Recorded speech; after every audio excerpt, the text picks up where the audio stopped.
Hello everyone, welcome to my channel. Human geography का हमारा जो 1 मार्क क्वेश्चन है वो हम आज से स्टार्ट करने वाले हैं। रही बात चैप्टर्स की, तो human geography, geomorphology and climatology तीनों के तीनों सिलेबस के अकॉर्डिंग हमारे कंप्लीट हो चुके हैं। आप एक बार प्लेलिस्ट चेक करो, वहां से आप जाकर के पढ़ लो। उसके बाद आप चाहो तो 1 मार्क क्वेश्चन अटेम्प्ट कर सकते हो। आज का जो हमारा चैप्टर है human geography, it's meaning and definition, chapter number first, उसका 1 मार्क क्वेश्चन हम अटेम्प्ट करने वाले हैं। तो चलिए स्टार्ट करते हैं। क्वेश्चन नंबर फर्स्ट है हमारा, ह्यूमन ज्योग्राफी सिस्टमैटिकली एनालिसिस। इनमें से कौन सा ऑप्शन सही होगा? ह्यूमन ज्योग्राफी सिस्टमैटिकली किस चीज को एनालिसिस करता है? Option number A, human environmental condition, B the relationship existing between man and earth, option C population, and D human species. तो इसका आंसर होगा option number B, the relationship existing between man and earth. किसी भी एक चीज को तो define करता नहीं है, ठीक है। Not only population, not only human species, not only environmental condition, वो दो चीजों की बात करता है, दो चीजों के रिलेशनशिप की बात करता है, और वो है हमारा मैन एंड अर्थ। जितने भी आप स्कॉलर्स देखोगे, सबने इन सबको भी डिफाइन किया। ऐसा नहीं है कि ह्यूमन ज्योग्राफी से इन सबको निकाल दिया, नहीं, लेकिन जो प्रॉपर एक डिफिनेशन दिया है, जो एक एनालिसिस बताया है सिस्टमैटिकली, वो किसके बीच में बताया? तो मैन एंड अर्थ के रिलेशनशिप की, ठीक है। तो आंसर क्या होगा? Option number B. Question number second है हमारा, human geography is the study of changing relationship between the unresting man and unstable earth, who among them give the above statement.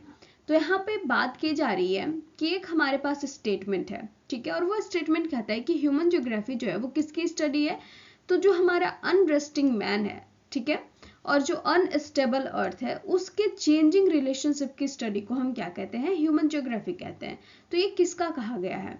Option A Jean Brunhes, option B Ratzel, option C कुमारी Semple, and D Demangeon, ठीक है, डेमांजिया या डेमांजियन जो भी बोलो। तो इसमें से आंसर क्या होगा? तो इसका आंसर होगा ऑप्शन नंबर सी, कुमारी सैंपल। अच्छा, यहाँ पे जितने भी स्टेटमेंट्स हैं, या फिर बोलो जितने भी ये स्कॉलर्स हैं ना, इनके थ्रू जो भी स्टेटमेंट आया है, इन्होंने अपने हिसाब से जो स्टेटमेंट दिए हैं, मैंने आपको वो ऑलरेडी लिखवा रखे हैं, ठीक है। चैप्टर फर्स्ट में हमने सिर्फ यही सब पढ़ा था। तो आई होप कि यहाँ पे आपको कोई परेशानी नहीं होगी। आपको जो ये स्टेटमेंट दिख रहा है ना, ये एकदम सेम टू सेम स्टेटमेंट मैंने लिखवाया हुआ है। तो वो चीज अगर आप एक बार पढ़ लोगे तो अच्छा, ये किसकी बात कर रहे हैं? चेंजिंग रिलेशनशिप बिटवीन किसके? तो अनरेस्टिंग मैन एंड अनस्टेबल अर्थ, ठीक है। अर्थ और मैन की तो बात दोनों कर रहे हैं, मतलब जितने भी स्कॉलर्स हैं सब कर रहे हैं, लेकिन इन्होंने क्या लगा दिया है? अनस्टेबल अर्थ लगा दिया है, अनरेस्टिंग मैन लगा दिया है। और सिर्फ इतना ही नहीं, इनके जो रिलेशनशिप है उसको ऐसा नहीं है कि जैसा है वैसा ही नहीं, चेंजिंग रिलेशनशिप की बात हो रही है। तो इस तरह से किसने डिस्क्राइब किया है ह्यूमन ज्योग्राफी को? तो इसका आंसर क्या होगा? Option number C, sample. तो एक बार आप चैप्टर फर्स्ट पढ़ लो, उसके बाद आंसर देने आओ तो ज्यादा जल्दी आप बता सकते हो। क्वेश्चन नंबर थर्ड हमारा है, human being itself is the best symbol of culture, the above statement is given by.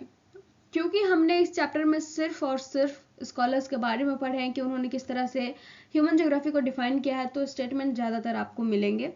एक स्टेटमेंट हमारा ये हो गया, और इसी तरह से हो सकता है आपको रैडजेल का स्टेटमेंट देखने को मिल जाए, हो सकता है जीन ब्रून्स का लिखा हुआ आ जाए स्टेटमेंट और पूछे इसमें से कि ये किसने दिया है, और आंसर हो जीन ब्रून्स। तो आपको उन सबका स्टेटमेंट एक बार क्लियरली देख लेना है कि कौन सा स्टेटमेंट किसका दिया हुआ है, ठीक है। यहाँ पे बताया जा रहा है कि जो ह्यूमन बींग है वो खुद ही कल्चर के लिए एक बेस्ट सिंबल है, ठीक है। तो जो हमारा मानव है, जो मानव प्रजाति है, वो स्वयं ही क्या है? वो स्वयं ही संस्कृति का सर्वश्रेष्ठ प्रतीक है, ठीक है। बेस्ट सिंबल है किसका? कल्चर का, संस्कृति का। कौन? ह्यूमन बींग खुद। तो ये स्टेटमेंट किसने दिया? Option A Jean Brunhes, option B Vidal de la Blache, option C कुमारी सैंपल, एंड डी रैडजेल, ठीक है। तो ये इसका आंसर क्या होगा?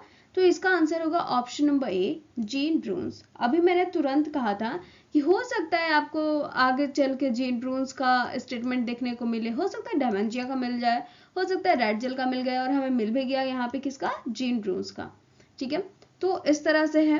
अब ये जो स्टेटमेंट है, शायद मैंने एकदम सेम स्टेटमेंट कॉपी में नहीं लिखवाया है, जब हम पढ़ रहे थे चैप्टर फर्स्ट तो नहीं लिखवाया। तो आपको समझना है कि किसी ने इसको डिफाइन किया था क्या, इस तरह से किसी ने चीजों को बताया था क्या? ह्यूमन ज्योग्राफी को किसी ने ऐसा बताया था? तो हमारा जो वो है जो आंसर है वो सही बनेगा। इसके अलावा एक और तरीका मैं बताती हूँ कि आंसर आप कैसे सही कर सकते हो। आपको नहीं समझ में आ रहा है कि ये किसने कहा है, ठीक है। आपको कुमारी सिंपल का याद है कि उन्होंने क्या कहा, changing relationship between unresting man and unstable earth. अच्छा, तो इनका तो ये हो नहीं सकता। अब याद करो कि वाइडल डे ला ब्लैश ने क्या कहा था, उनका क्या स्टेटमेंट था। हो सकता है वो इससे मैच ना कर रहा हो तो ये भी नहीं होंगे। रैडजल ने जो कहा था वो भी इससे मैच नहीं हो रहा है तो रैडजल भी नहीं हो सकता है। तो अब कौन बचा, ऑप्शन नंबर ए जीन ब्रून्स, ठीक है। तो यही हुए आंसर। तो इस तरह से भी आप क्वेश्चन अटेम्प्ट कर सकते हो। आगे हम बढ़ते हैं। अब क्वेश्चन नंबर 4 है हमारे पास, the centre of the study of human geographies. Human geography की जो हम स्टडी करते हैं तो उसका सेंटर क्या है एग्जैक्टली, जो उसका कोर है, जिस चीज पे वो मतलब टिका हुआ है, ठीक है, वो क्या है। तो option A vegetation, option B animal life, option C human और ऑप्शन डी कल्चर। तो इसका आंसर तो सीधा सीधा समझ में आ रहा है कि ह्यूमन ज्योग्राफी है, तो रिलेटेड किससे है, ये ह्यूमन से है। जो मेन है, जो चीज इसका जो मेन सेंटर जो है इसका वो क्या है, वो ह्यूमन है। तो आंसर क्या होगा इसका, option number C human. Question number 5 है हमारा, which among them is not included in the subject matter of human geography presented by ब्लैश।